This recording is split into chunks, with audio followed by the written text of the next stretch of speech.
What's up, y'all? Welcome back to Pure Zealous LLC. It's your girl, Michaela, also known as ZMK. I'm back with another video.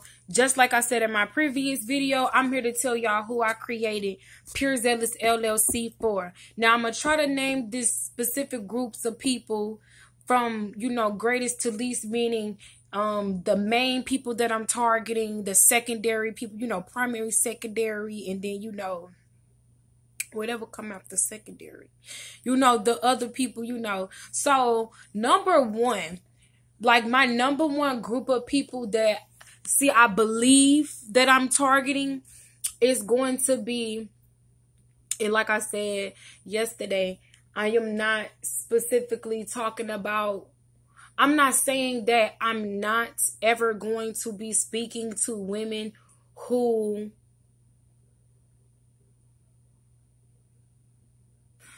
okay, let me repeat that. I'm not saying that I won't ever be speaking to women who have father issues because their father was absent. That's not what I'm saying. I could be speaking to those women as well. But I think that I am more, I think that I would relate more to young women who grew up in two-parent households, who simply just didn't get what they needed emotionally. Also, let me say this, and I'm probably not going to speak much about this because it just is what it is. I have to start stepping on people's toes.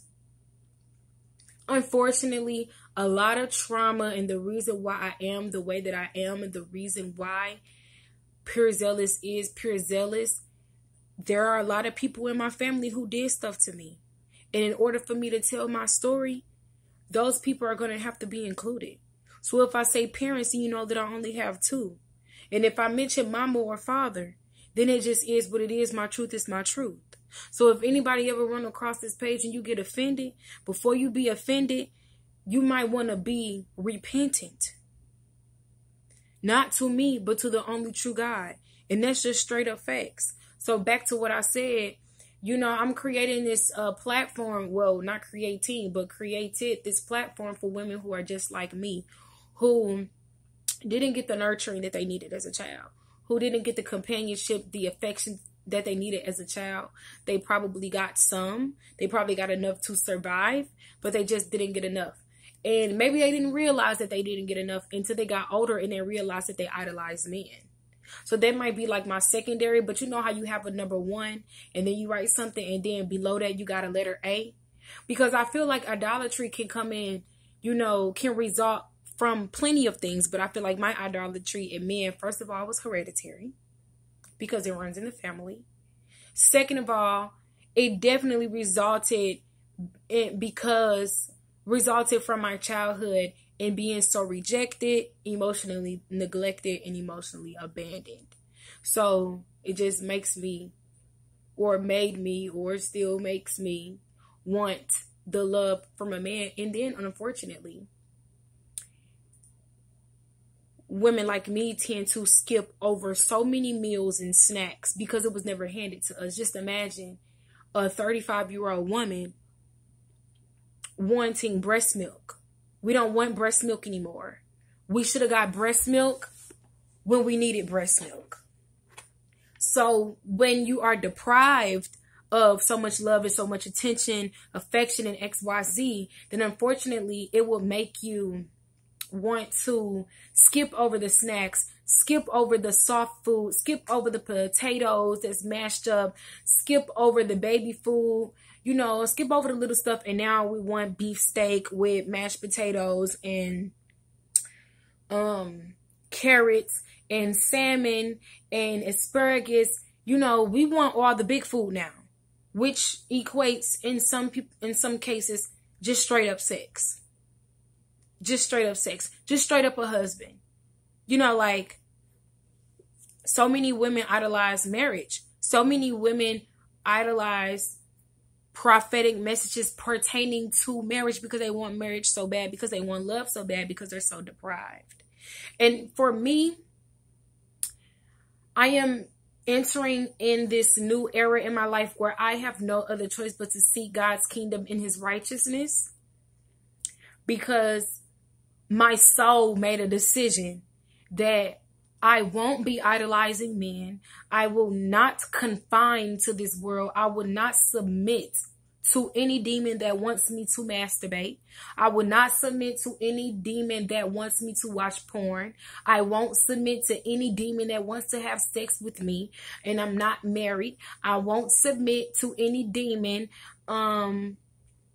that just wants to cut corners. You want to skip over what you really want and what you really need. You want to skip over it, and I'm not going to submit and surrender to that demon, to that traumatic sequence of events where you know you're not supposed to be doing something, but you do it anyway because your body and your flesh is craving an excessive amount of intimacy. So you do it anyway, and then you feel guilty, and then you feel like you got to start all the way over. We're not doing that anymore.